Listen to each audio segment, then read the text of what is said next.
নমস্কার, আজকের ব্লগে আপনাদের স্বাগত জানাই। আপনারা কেমন আছেন? আশা করি ভালো আছেন। আমরাও ভালো আছি। তো আজকে সানডে, আজকে একটুখানি বানাবো বিরিয়ানি, চিকেন বিরিয়ানি। তো এখানে চালটাকে আমি 1 ঘন্টার জন্য ভিজিয়ে রাখলাম। এটা বাসমতি চাল। ভালো করে আগে চটকে ধুয়ে নিতে হবে, তারপরে 1 ঘন্টার জন্য আমি ভিজিয়ে রেখেছি। আর এদিকে চিকেনগুলোকে পরিষ্কার করে নিয়েছি। কড়াইতে তেল দিয়ে পেঁয়াজগুলোকে বেশ ভালো করে ভেজে নেব, লাল লাল করে। এটা আমি বেরেস্তার জন্যে পেঁয়াজটা ভাজছি, ভেজে আমি তুলে রাখবো। এবার আমি পেঁয়াজ ভাজাটা তুলে নেব। ভাজাটা পুরো কমপ্লিট হয়ে গেছে। এখানে একটা কাচের বাটি নিয়ে নিয়েছি।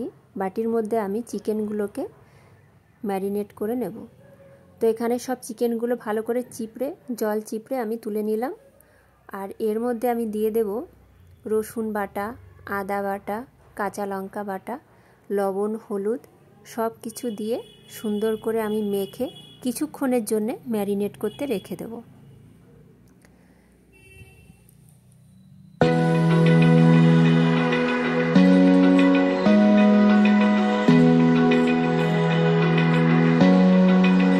যেহেতু বড় বড় চিকেন, তাই আমি কিছুটা চিড়ে চিড়ে দিয়েছি, যাতে ওর মধ্যে ভালো করে তেল মশলাটা ঢোকে। এর মধ্যে আমি ভালো করে তেল মশলাটা ঢুকিয়ে দিচ্ছি। এবার আমি কিছুক্ষণের জন্য ঢেকে রেখে দেব। 10 মিনিটের জন্য মাংসটা আমি ঢেকে রেখেছি। এবার কড়াইতে তেল দিয়ে এর মধ্যে লবঙ্গ, এলাচ দিয়ে আমি মাংসটা ঢেলে দেব। এই মাংসটাকে সুন্দর করে ধীরে ধীরে কষিয়ে নিতে হবে। এখানে কিন্তু জিরে বা ধনে দেওয়া যাবে না, শুধু এইটুকুই মশলা দিয়ে কষিয়ে নিতে হবে। এর মধ্যে তোমরা টক দই দিতে পারো, যেহেতু আমার ঘরে টক দই নেই সেই কারণে আমি টক দইটাকে দিইনি। এইভাবে আমি মাংসটাকে সুন্দর করে ধীরে ধীরে কষিয়ে নেব। আর একটুখানি গরম জল ওর মধ্যে দিয়ে দেব, দিয়ে কষাবো, তাহলে গ্রেভিটা বেশ সুন্দর হবে। আর টমেটো কুচিয়ে রেখেছিলাম, টমেটো কুচিটাও দিয়ে দিয়েছি। এবার দেখো, নাড়তে চাড়তে কিন্তু বেশ গ্রেভি চলে আসছে। প্রথমে মনে হয়েছিল একটু গ্রেভি কম হবে। এর মধ্যে আমি দিয়ে দিচ্ছি একটু বিরিয়ানি মশলা। বিরিয়ানি মশলাটা এর মধ্যে দিলে খুব সুন্দর সেন্ট আসে। আর তোমরা কিন্তু একটু মিঠা আতরও দিতে পারো, তাহলে মাংসটায় খুব সুন্দর মিঠা আতরের সেন্ট আসবে। তো এইভাবে আমি মাংসটাকে সুন্দর করে নেড়ে চেড়ে ঢেকে ঢেকে কষিয়ে নিচ্ছি। এই চিকেনে কিন্তু বেশি পরিমাণে জল দেওয়া যাবে না, অল্প পরিমাণে জল দিয়ে বেশ গামাখা গামাখা করেই নামাতে হবে। এদিকে আমি ভাত রান্না করব বলে জলটা বসিয়ে দিয়েছি। চালগুলোকে জল থেকে তুলে নিয়ে ওর মধ্যে দিয়ে দিলাম। আর এর মধ্যে আমি দিয়ে দিয়েছি জলের মধ্যে এলাচ আর লবঙ্গ। এবার ভাতটা ফুটতে থাকুক, আমি এদিকে মাংসটা সুন্দর করে নিই। মাংসটা আমার কষানো হয়ে গেছে। এর মধ্যে আমি অল্প পরিমাণেই একটু জল দেব।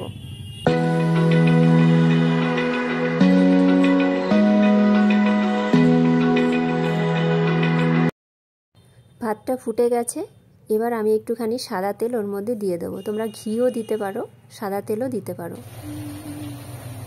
আর দিয়ে দিচ্ছি পরিমাণ মতো লবণ, দিয়ে ঢেকে দিলাম। আর এদিকে চিকেনটা কিন্তু কষানো প্রায় হয়েই গেছে।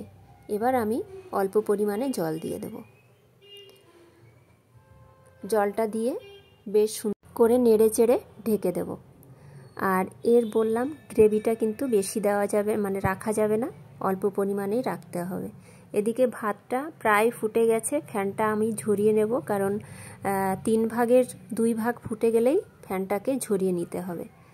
আর এদিকে মাংসটা কিন্তু আমার হয়ে গেছে। মাংসটা নামিয়ে নেব। পুরো রেডি হয়ে গেছে। এবার আমি নামিয়ে নিলাম। আর এদিকে ভাতের ফ্যানটাও ঝরিয়ে নিয়েছি। এবার আমি আবার দমে বসাবো। তার জন্যে হাঁড়িটা গরম করে তার মধ্যে ঘি দিয়ে ভালো করে নেড়ে চেড়ে সব জায়গায় লাগিয়ে দিয়ে এবার ওর মধ্যে সব কিছু দিয়ে দমে বসাতে হবে। আর এদিকে দুধের মধ্যে আমি দিয়ে দিলাম মিঠা আতর, কেওড়া জল আর গোলাপ জল। সব কিছু একসঙ্গে ভালো করে মিশিয়ে নিয়ে তারপর আমি হাঁড়ির মধ্যে এটাকে ঢেলে দেব। বিরিয়ানির দমে বসানোটাই মেন। তো দমটা বেশ ঠিকঠাক করে দেওয়া হলে পরেই কিন্তু সুন্দরই হয়। এর মধ্যে গ্রেভিটাও দিয়ে দিয়েছি। এবার দিয়ে ভাত দিয়ে দেবো। কিছুটা পরিমাণে এর মধ্যে ভাত দিয়ে দেব। তারপর দেব বেরেস্তা। যেহেতু অল্প পরিমাণেই রান্নাটা করছি, সেহেতু সব কিছুর পরিমাণটাই আমার কম কম দিতে হচ্ছে। এই যে আমি এখানে বেরেস্তা দিয়ে দিলাম, বেরেস্তা দেওয়ার পরে দিয়ে দেব আমি আলু আর চিকেন। ওইগুলো দেওয়ার পরে তারপর কি করব, আর যে কটা ভাত আছে সেই ভাতগুলো এর উপরে দিয়ে দেব। এইভাবে বানিয়ে খেয়ে দেখবেন, ভীষণ সুস্বাদু হয় আর খুব টেস্ট হয়। এর মধ্যে দিয়ে দিলাম বিরিয়ানি মশলা, একটু চিনি, একটু মির্চির গুঁড়ো দিয়ে আমি সুন্দর করে একটু ঘি দেব, দিয়ে ঢেকে দেব। দারুণ লাগছে কিন্তু দেখতে।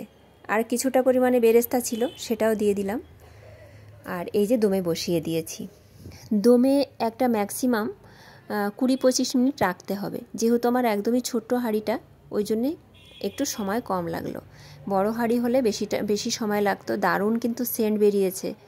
এর পরিবেশন করব। এই যে সব কিছু বেড়ে নিয়েছি, তনুর জন্যে সুন্দর করে গুছিয়ে নিয়েছি। নাও, নিয়ে খাও। এটা ঢেলে নাও। আমি ঢেলে দেবো না তুমি পারবা? আমি পারবো। আচ্ছা, ডিমটা সাইডে নিয়ে নাও। আগে একটু নিয়ে নিই, খেয়ে দেখি কেমন হয়েছে।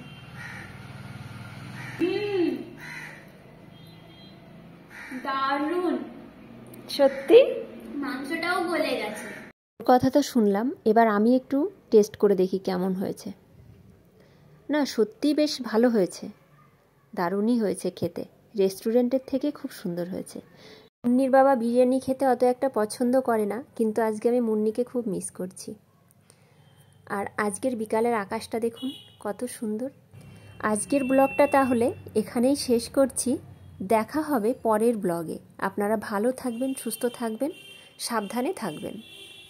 আজকের ভিডিওটা কেমন লাগলো একটা লাইক বা একটা কমেন্ট করে জানাবেন। আর যারা চ্যানেলটাকে ফলো করেননি তারা একটু ফলো করে পাশে থাকবেন। রাখছি তাহলে।